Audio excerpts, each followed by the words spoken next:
السلام عليكم ورحمة الله وبركاته. كم جرتن كبجمتودا في جالتمتوني هردفتوني برسيسا ورماب.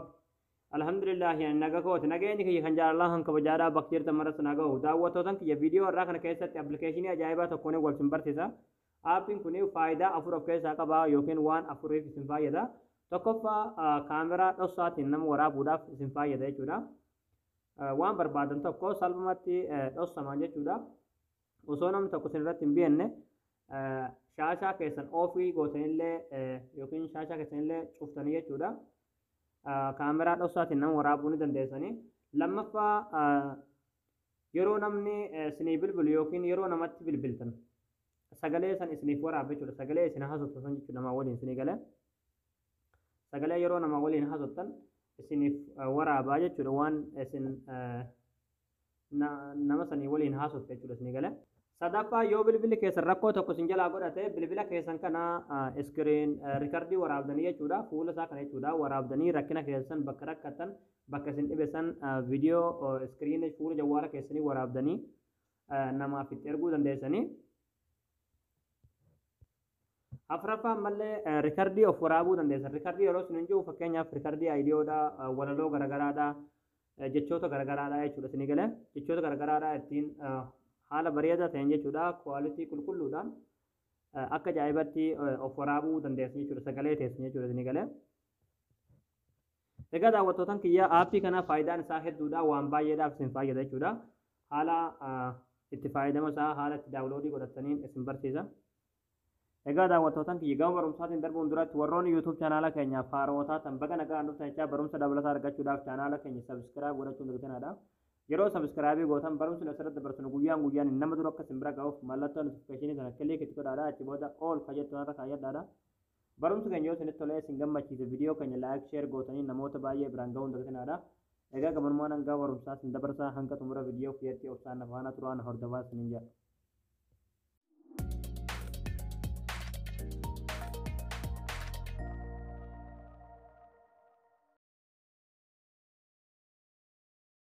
Ayyee daawwattootaan kiyyaa kunoo aappiin kunoo sammas fuula jawwaala kiyya irratti amma argaa jirtan kana jechuudha. Bakka aappii kana daawuloodii itti godhatan liinkii isaadhaa description boxii viidiyoo amma ilaalaa jirtan kana jalaan isiniif ka'a. Description boxii jechuun jechuudha viidiyoo amma ilaalaa jirtan kana jala as jala yoo tuttan jechuudha liinkii as jala argatan jechuudha aappii buufachuuf ka jiru yookiin aappii as buufadhaa ka jiru liinkii sana irratti kiliik gootanii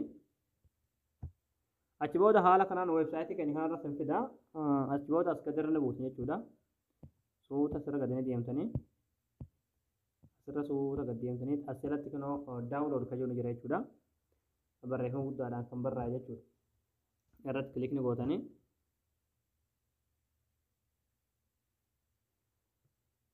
achi booda haala kanaan daayirektii asitti isin fida. Asirratti yeroo tokkoof kilikni gootanii xawwaalii daawuloodii isiniif fida jechuudha. Achi booda daayirektii daawulood ka jiru kilik gootanii xawwaalii isiniif bu'aa jechuudha. Nama buufadhee waan akka buusuun irraa hin eegamu. Yeroo buufattan kunoo aappiin isa kana irra ganni galtanii irratti kilikni gootanii achi booda haala kanaan kunoo waan afur isinii fidee jira jechuudha isinii galee. Aappii tokkicha kanaan waan afur fayyadamuu dandeessan jechuudha. Akkuma asirratti isiniin jedhe. Amma mee kana awwaala tokkoffaa irratti argamurraa isin agarsiisu asirratti kunoo kool riikardariin kun jechuudha. Yeroo bilbilaan haasoftan jechuudha. Wanti goon tokkollee hin jiru jechuudha. Irratti kilikni gootanii haallooni gootanii ammallee haallooni gootanii ammallee eeyyamanii kan isiniif haala kanaan amma kunoo waraabaa jira jechuudha isinii galee yeroo bilbilaan haasoftan akkasumatti daayirektii isiniif waraaba jechuudha. Yeroo dhaabsatan ammoo irratti kilikni gootanii waan waraabdu san ammoo as jalatti argatan jechuudha. Kunoo fakkiin faayilii ni jirti irratti kilikni gootu as jala argatanii jechuudha. Kan biraadhaan ammallee seetingii isaa jala seenuu barbaadan asirra seetingii irratti ayikoonii seetingii irratti kilikni gootanii kana sirreessuu dandeessan jechuudha. Kunoo kwaalitii isaadhaa waan hunda jechuudha as keessaa dubbiftanii sirreeffachuu dandeessanii jechuudha. Itti aanuudhaan voice recorderii jechuudha. Egaa daawwattootaan kiyya voice recorderii kana sagalee garagaraadhaa ittiin of waraabuu dandeessan jechuudha. Geerarsa garagaraadhaa walaloo garagaraadhaa yaani sagalee keessan ittiin of waraabuudhaaf isin fayyada jechuudha. Yeroo waraabdan jechuudha waan waraabdu san argachuudhaaf yookiin dhaggeeffachuudhaaf ayikoonii faayilii as jala jirti irratti kilikni gootanii achi booda sun asirratti argatanii jechuudha. أنا مقرو ريكاردي وأنا ورابا جروف ورت لحي نتا قرسيسو نندو يشورس نقله طوالي بكما أفكي سقالي قد كما فكا تفكنا أو كليك الرد قوزن طوالي سنف ورابا يشوف نقله اتيانو لنا مالي سكرين ريكاردري يشور سكرين ريكاردري كنا yoo jawwaala keessa rakkinni tokko isin qunname jawwaala keessa irratti waan tokko dogongoraan of jalaa balleessitan yookiin jawwaala keessa waan tokko isin jalaa tahe xawwaali asirratti kilik godhuudhaan iskiriina bilbila keessanii isiniif waraabuu danda'a jechuudha. Isinii galee xawwaali isiniif waraabaa jechuudha. Achi booda nama beeku tokkotti nama isinirraa yaanii beeku tokkotti ergitanii rakkina keessan agarsiisuu dandeessan jechuudha.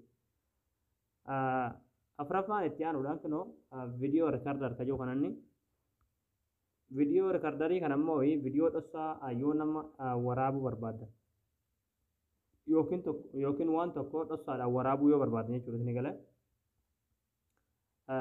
fuulduratti si waraabaa duubatti si waraaba jechuudha. iPhone isiisan kan kilik irratti gootanii achi booda asirratti kunoo kaameraa ka jiru ni jira baak ka jiru kana kilik gootan fuula duratti waraaba jechuudha. Ammoo deebitanii yoo baak irratti deebitanii jechuudha fuula duubatti waraabaa jechuudha. Kwaalitii isaadhaa asin sirreessuu dandeessanii bareeda irra jira rakkoon qabu hin tuttuqinaa jechuudha. Isin galee kana isin fayyada jechuudha. Waan waraabsan ammoo argachuudhaaf asitti iPhone faayiliin jirti irratti kilik gootanii as jalatti ni argattu jechuudha. Ammallee matarratti iPhone seetingii ni jirti jechuudha. Asirratti kilik gootanii asirratti kunoo paaspoortii ka jettu ni jirti. Tana kilik irratti gootanii oonii gochuu dandeessu jechuudha. Isin galee yookiin ramsiidhaan aappii kana qollofachuu dandeessu jechuudha. Akka namni aappii kanarra galee sagalee isin waraabdan yookiin viidiyoolee isin dhossaadhaan waraabdan hin ilaalleef jechuudha. Isin galee akkasuma yaani waan isin aappii kanaan daladdan akka namni iccitii keessan sagalee isin bilbilaan nama waliin haasoftan fa'aa akka namni as dhufee hin dhaggeeffanneef koodiidhaan qollofuu dandeessu jechuudha. Egaa daawwattootan kiyyaa isin eegala jettan abdii qabaa.